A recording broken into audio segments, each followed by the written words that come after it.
জাতির কাছে ক্ষমা না চেয়ে সহসাই আওয়ামী লীগের রাজনীতিতে ফেরার কোনো সুযোগ দেখছেন না বিশ্লেষকরা। যে কোনো সময় আওয়ামী লীগের কার্যক্রম সচল করা হতে পারে।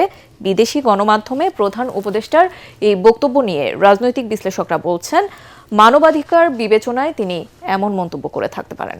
আওয়ামী লীগের হাত ধরে দেশ স্বাধীন হলেও জুলাই গণহত্যা এবং অনিয়মের কারণে দলটির অনুতপ্ত হওয়া উচিত বলেও মত তাদের। ইমদাদুল্লাহ বাবুর রিপোর্ট।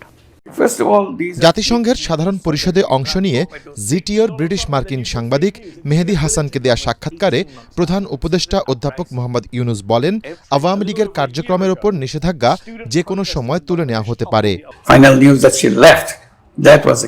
তার এই মন্তব্যকে ঘিরে এখন রাজনৈতিক অঙ্গনে শুরু হয়েছে তুমুল আলোচনা। প্রধান উপদেষ্টার এই মন্তব্যের প্রতিক্রিয়া জানিয়েছে বিভিন্ন রাজনৈতিক দল।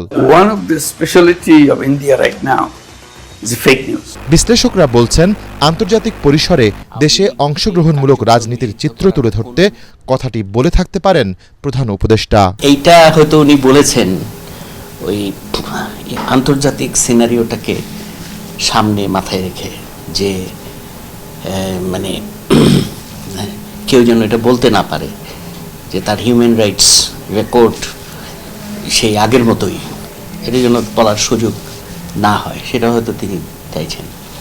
এবং তিনি তো বলেছেন শেষের দিকে ইন্টারভিউয়ে যে বিচারিক প্রক্রিয়া চলবে, প্লাস মানে তিনি এটাও বলেছেন যে আওয়ামী লীগকে তার কৃতকর্মের জন্য অনুশোচনা করতে হবে। তো এটা কি আপনি কি, আমরা তো আওয়ামী লীগের মধ্যে ওইরকম কোনো সিমটম এখন পর্যন্ত দেখি নাই যে তার কৃতকর্মের জন্য অনুশোচনা করছে বা করবে।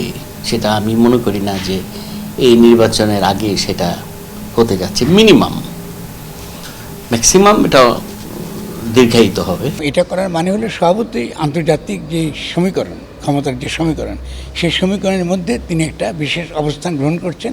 এটা বাংলাদেশের জনগণের স্বার্থের বিরোধী, এবং আমি এটা বলতে বাধ্য হচ্ছি, তিনি গণ অভ্যুত্থানের বিরোধী অবস্থান নিয়েছেন। এবং জনগণ এই ফ্যাসিস্ট শক্তিকে উৎখাত করেছে নির্বাচনের মাধ্যমে না, উৎখাত করেছে গণ অভ্যুত্থানের মাধ্যমে, জীবন দিয়ে, রক্ত দিয়ে। তো এই রক্তের দাম কি ডক্টর ইউনূস শোধ করবেন? এবং পুরো গণ অভ্যুত্থানকে, যেটা জেফ্রি স্যাক্স যেটা পরিষ্কার বলছেন, যেটা একটা মার্কিন যুক্তরাষ্ট্রের প্রভাবে একটা রেজিম চেঞ্জ হয়েছে, একটা ক্ষমতা হস্তান্তর হয়েছে। তো আমরা কি গণ অভ্যুত্থান করেছি না ক্ষমতা হস্তান্তর করেছি? তো ক্ষমতা হস্তান্তরটা কি? এর আগে এটা ছিল একটা মূলত একটা দিল্লির অধীন একটা শাসিত ব্যবস্থা, এখন একটা মার্কিন ভূরাজনীতির অন্তর্গত একটা ব্যবস্থা। ডক্টর ইউনূস কি বাংলাদেশকে সিরিয়া বানাতে চান? তিনি যদি সিরিয়া বানাতে চান মার্কিন যুক্তরাষ্ট্রের নেতৃত্ব, এটা ভয়ঙ্কর রকম তিনি ইতিহাসের কাছে তার দায় থাকবে। কারণ তিনি কি একটা নিরাপদ আওয়ামী লীগের সঙ্গে হাত মিলিয়ে এখান থেকে তিনি প্রস্থান করতে চান ক্ষমতা থেকে? ক্ষমতা তো সহজ জিনিস, এটা কি গ্রামীণ ব্যাংক চালানো? আওয়ামী লীগ দেশের রাজনীতিতে প্রবেশ করতে চাইলে তাদের কৃতকর্মের জন্য দুঃখ প্রকাশ করা ছাড়া কোনো বিকল্পও দেখছেন না তারা। এই দলের হাত দিয়ে বাংলাদেশের ডেমোক্রেসি আসছে, আবার এই দলের হাত দিয়েই বাংলাদেশে ডেমোক্রেসি স্লটার্ড হয়েছে আর কি। এখন এইটা তাদের স্বীকার করতেই হবে। জামাতকে যেরকম স্বীকার করতে হবে ৭১-এ তারা যেটা করেছে, অপরাধ করেছে, আওয়ামী লীগকেও একই অপরাধে অপরাধী হইতে হবে, যে না, তাদের হাত দিয়ে গণতন্ত্রকে হত্যা করা হয়েছে। এটা তো তারা প্রকাশ্যেই বলতে পারে যে আমাদের কিছু ভুলভ্রান্তি হয়েছে, ত্রুটি হয়েছে। আসলেই তো তারা ভুলভ্রান্তি করেছে, one after another, series of mistakes, তাই না? আগেও করেছে, এবং এই গণ অভ্যুত্থানের সময়ও তো তারা করেছে।